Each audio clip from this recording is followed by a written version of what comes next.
Me friends and ఫ్యామిలీతో సరదాగా బయటకు వెళ్ళటానికి కారు లేదా అయితే వెంటనే ఈ నెంబర్కి కాల్ చేయండి.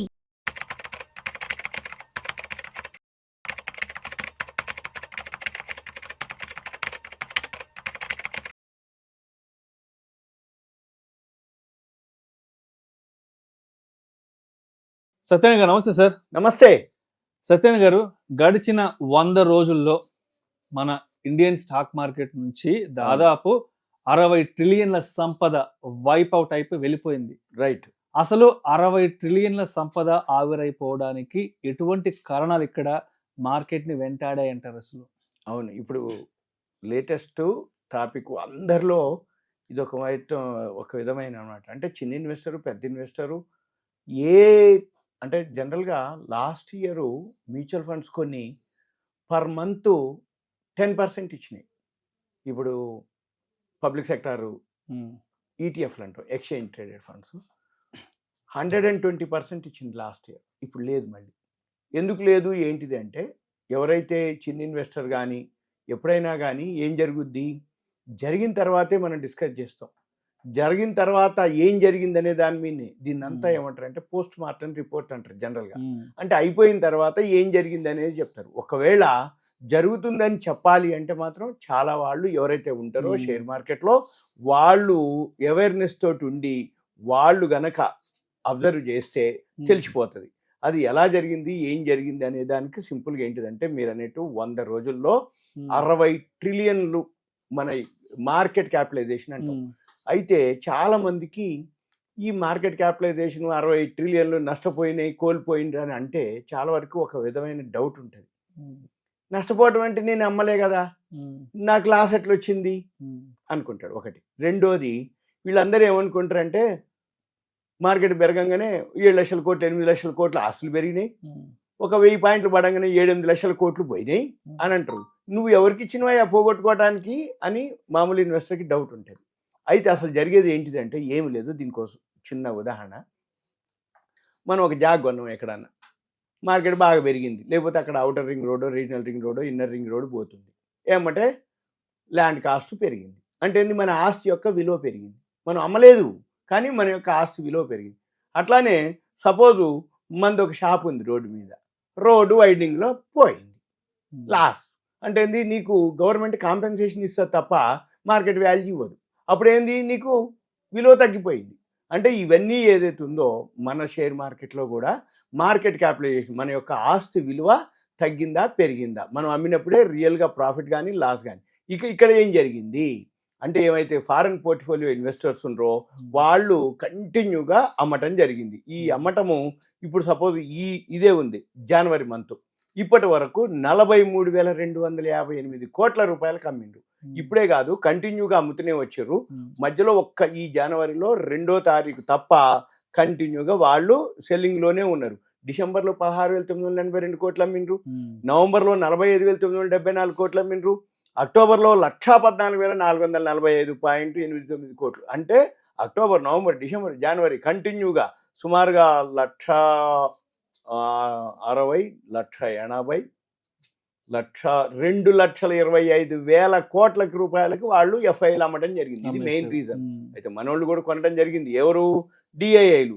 దానికి తగ్గట్టుగానే మ్యూచువల్ ఫండ్స్ కూడా బై చేసేది కాబట్టి ఇంకా అట్లుంది, లేకపోతే ఇంకా ఎక్కువ పోయింది. సపోజ్ ఇప్పుడు 2,20,000 కోట్లు వీళ్ళు అమ్మితే మనోళ్ళు ఎన్ని కొన్నారు అంటే 2,30,000. అంటే అంతకి ఈక్వల్ గా కొంచెం అన్నిటిగానే డిఐఐలు కూడా కొనడం జరిగింది. అంటే 2,20,000, 2,30,000, ఒక 5-6 కోట్లకి పైనే డిఐలు కూడా కొనడం జరిగింది. ఇవన్నీ జరిగినా కూడా మన మార్కెట్లు పడటం జరిగింది. అయితే ఎందుకు జరిగింది అంటే అమెరికాలో ఎలక్షన్స్ అవటం, ఈ ఎలక్షన్స్ తోటి అక్కడ రేపు రాబోయే రోజు ఎవరు వస్తుంది అప్పుడు అనమాట.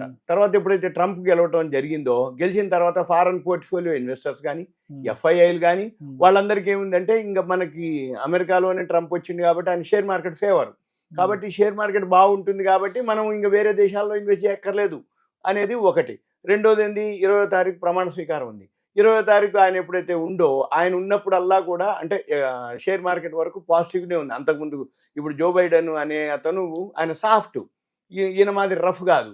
అందుకని జో బైడెన్ టైంలోనే మనకి రష్యా ఉక్రెయిన్ వార్ జరగటం, గాజా ఇజ్రాయెల్ వార్లు జరగటం, ఈ హిండెన్బర్గ్ లాంటోడు ఎలిగేషన్లు పెట్టడం ఇవన్నీ జరిగేది. ఈ కోవిడ్ ఇలాంటి ఈ రావడం కోవిడ్ కూడా అన్ని, అయితే ఇప్పుడు ట్రంప్ అట్లాంటి యాక్సెప్ట్ చేయడం అనమాట. అంటే రఫ్ అండ్ టఫ్ ఉంటాడు, యుద్ధాలంటే ఆయనకు నచ్చవు.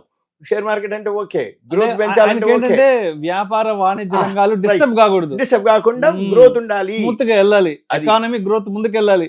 యుద్ధాలు చేసుకుంటూ పోతే 30-40 ఏళ్ళు వెనక్కి వెళ్ళిపోద్ది మన ఆర్థిక వ్యవస్థ. అందుకని ఆయన ఇవన్నీ కాబట్టి ఎప్పుడైతే ఆయన గెలిచిండో ఈ ఫారెన్ పోర్ట్ఫోలియో ఇన్వెస్టర్స్ కంటిన్యూగా అమ్మటం, మళ్ళీ వాళ్ళు అక్కడే ఇన్వెస్ట్ చేయటం. ముందు ఆ మధ్య చైనాలో బాగుంది ఎకానమీ అని చెప్పేసి చైనాకి పోయినాయి అనటం, తర్వాత మళ్ళీ ట్రంప్ రాగానే చైనాకి ఎగనెస్ట్ అని చెప్పేసి మళ్ళీ ఇందులోకి రావటం. దాంతో మన ఇంకోటి వీటితో పాటుగా ఈ ఏవైతే వరల్డ్ మార్కెట్లు కూడా బాగా ఫాలో అవటం జరిగింది. ఇవి అనమాట. అంటే మనమే కాదు, వరల్డ్ మార్కెట్లు కూడా ఫాల్ తోటి ఇది జరిగింది. మళ్ళీ తర్వాత మన డిఐలు ఎంత కొన్నా కానీ కొద్ది వరకే పరిమితం అనమాట.